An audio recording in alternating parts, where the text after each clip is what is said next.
Hello, my name is John James and I am writer and campaigner for male victims of female perpetrated domestic violence. And this is From the Darkness.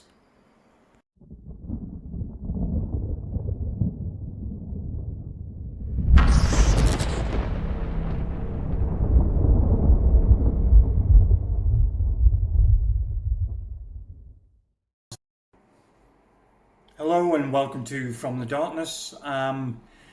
Today I'm going to talk to you about something that's a little bit different than I usually talk about. I'm going to do a film review of sorts.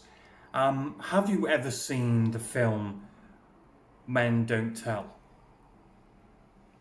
Let me tell you about it. And then we're going to show some clips and then talk about the clips as we go. Men Don't Tell is a 1993 TV movie starring Peter Strauss and Judith Light, directed by Harry Winner or Weiner. It first aired on CBS on March the 14th, 1993, and it never aired on CBS again. It only aired once, and it only aired once because women's groups complained. Women's groups actually got a film to only be aired once and never again on CBS. This is how powerful women's groups are. Let me tell you about the film and then you'll know why the women's groups were so mad about it. The film begins with the arrest of Ed McCaffrey for attempted murder of his wife. And while he's being held at the police station and questioned about the attempted murder of his wife, he relates the story of his life in an abusive relationship. His wife being the abuser. He tells of not only the violence that he endured within the relationship, but also the stigma and the taunts that he suffered from friends, family, police, etc. The film goes to great lengths to show that he's not a weakling, that he's a boss of a construction company, that he smokes cigars and plays poker, that he is there's an attempted robbery on him at one point and he grabs the robber and physically threatens the robber. So they have the stereotypically masculine image of the guy, yet he is the victim of female perpetrated domestic violence. Let's show some clips and then we'll talk about the clips. Okay, here's the first one. How come you lied to me like that? I didn't lie to you. Just didn't tell you because I knew you'd get upset. I'm sorry. Right, I'm upset. You know I don't want you taking her on job sites. I was watching her every second. I gotta keep an eye on the business. You know, if things go wrong, it's gonna come out of our pocket. That's not what I'm talking about. And anything could have happened to her today. Yeah, but nothing did happen. That's not the point. What is the point? I just don't like you lying to me. You were gone for an hour. Oh, come on, Lori. It wasn't an hour. You get mugged, and you don't even tell me about it. I was sorry. What do you want me to do? Write it in blood? Don't you walk away from me. I threw this whole party just for you. I didn't ask for it. I hate parties. You didn't throw this for me. You threw it for yourself. I'm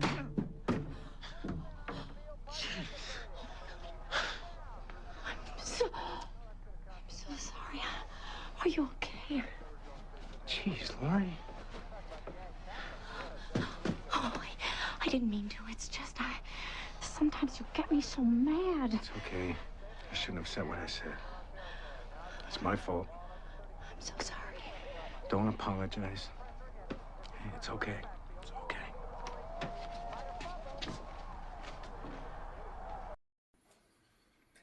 There we see a typical fight between man and wife. He did take his daughter on a construction site, of which his wife had asked him not to. She didn't like the danger that her daughter would be in, and maybe she had a point.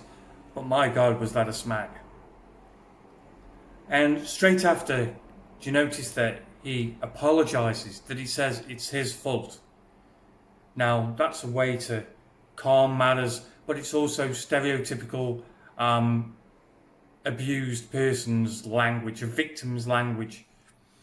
Let's take a look at another clip, and we'll talk about that too. Oh, it's awfully late, Laurie. Are you absolutely sure that he's at a launch meeting? What do you mean? Of course I was sure. I resent the implication. Well, I'm just trying to make the point that if a man isn't coming home at night, maybe it's because he doesn't want to. So it's my fault, right, Mom? I didn't say that, Laurie. Now, don't put words in my mouth. You know, Cindy is taking after you. She was very snappy with me earlier. Well, you gotta let her be herself, Mom. She's not into ballet right now, and I'm not gonna force her. Well, it's just that it could help Cindy get over her awkwardness. I mean, look, Megan started when she was just 5, and Megan absolutely adores it. Well, Cindy's not Megan. And besides, we can't afford lessons right now. We're not made of money like Beth and Jack. Well, I still say you're too indulgent. If Cindy was my child, she wouldn't get away with that kind of back talk. Daddy and I weren't afraid to smack you kids once in a while. Once in a while. This is Daddy's stuff. He was gone by the time I was 6. Oh, boy. I'm always the bad guy. But I was the one who stayed around and raised you kids. I'd like to know what you would have done in my circumstances. The way you get things exaggerated in your head. Here you see where Laurie gets it from. Her mother is, she's not abusive, although, you know, maybe she was when Laurie was younger, but she definitely is not a good person and messes with Laurie's head. This is usually how abuse goes. The abuser was abused when they were younger, and you could see where that would take place in the language of the mother. So Laurie becomes an abuser, possibly because of her mother, and she becomes violent with that abuse. So a bit later on in the movie, this happens.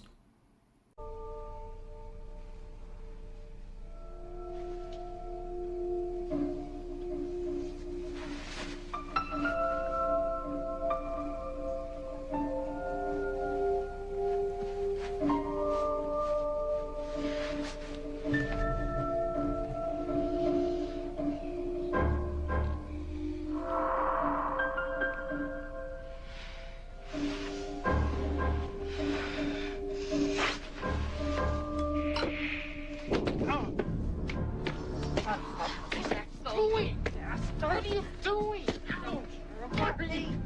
Laurie, what are you... You're never there for me! You selfish scum! I can't trust you!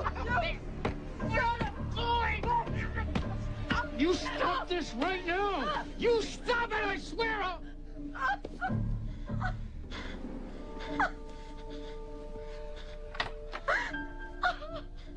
Mommy!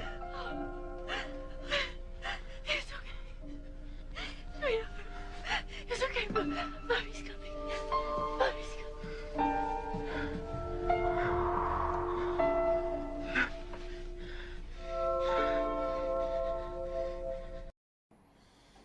Well, that was born from her mother talking to her like she did, and the argument that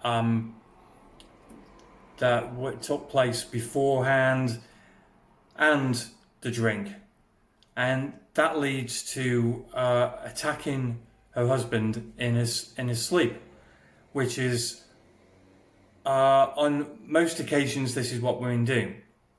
Women abusers, female abusers attack their male victims in their sleep because they're most vulnerable, I guess. I talked to the abused men in Scotland, and they said they had many calls from men saying that their girlfriends, wives had attacked them in their sleep. And here we see that. Also, we have to confront the attitude of the police, the attitude of friends, the attitude of family. And this clip is just typical of the reactions that one gets. She hits me. She loses control. All those times, the lip, the eye. I didn't get mugged. I didn't have accidents. She did it. Only this time things have gotten out of hand. She started to go. That's the lamest story I ever heard. Tell him you were drunk. What? You were drunk. Diminished capacity. You didn't know what happened. You never meant to hurt her. Hear me out. If Lori gets better, when she gets better, you apologize. Chances are pretty good that she won't press charges. 3 or 4 weeks go by, Lori will take you back. You put it all behind you like it never happened. Even when he's trying to tell the truth, people don't believe him. That's his father in that clip. And he doesn't believe him. He is, say you were drunk, apologise, she'll take you back. There's no belief there, and I've said many times before, that's the number one thing that a victim needs. It needs to be believed. And not even his own father believed him.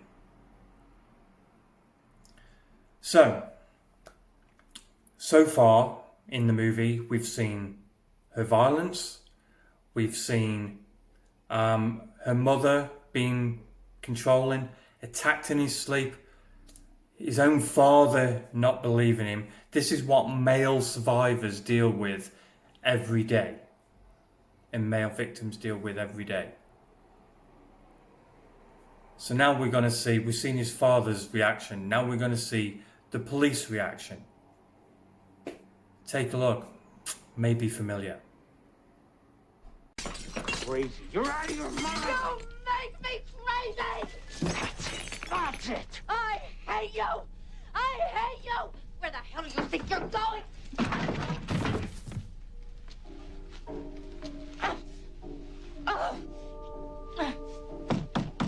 This is the police. Open the door.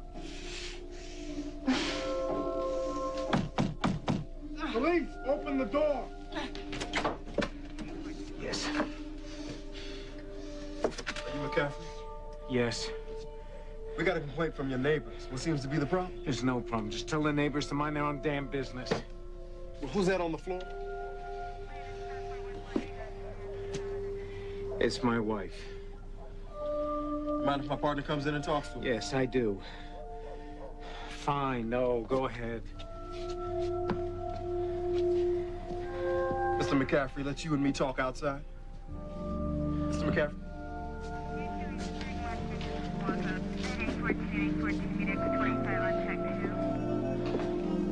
What's your first name?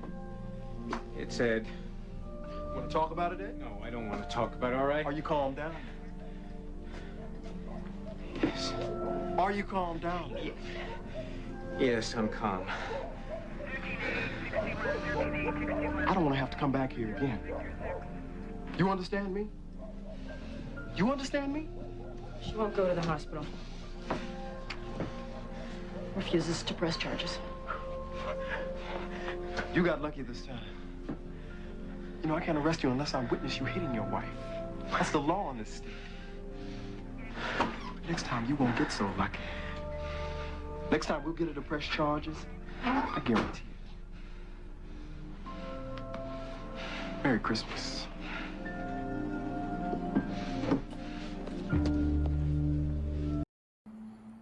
That's the hardest part for me to watch. Because I can remember being attacked at Christmas. I can remember my abuser tearing the Christmas tree down and that, yeah, that reminded me of that night. The police automatically judge the guy. They tell him to calm down. They don't even ask him what happened. They automatically assume that he's the abuser. Yes, she's on the floor, but so? If a bloke was on the floor, they'd ask the woman what had happened. They don't even ask the guy what had happened. And then they threaten him.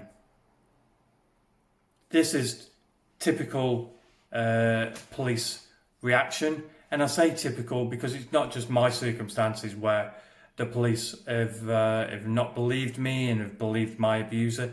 But I've told you many, many times about guys who've been arrested, and they're the ones that have reported the abuse. So this film is a great depiction of male victims of female perpetrated domestic violence. It's a great film. It's very, very interesting film.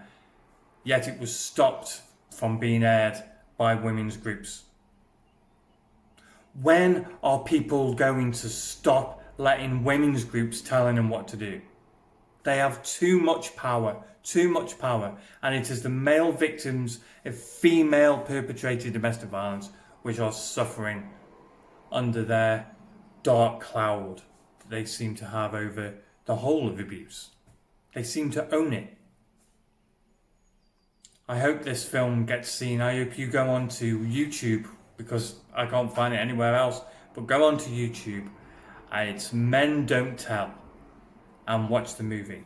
It's superb, and it's going to bring back some memories for you male victims of abuse out there. Okay, so you take care. Hope you liked this video. If you did, press the like button there, and please subscribe. That would be greatly appreciated. You take care until next time. Peace. Nothing I could do is ever good enough for you.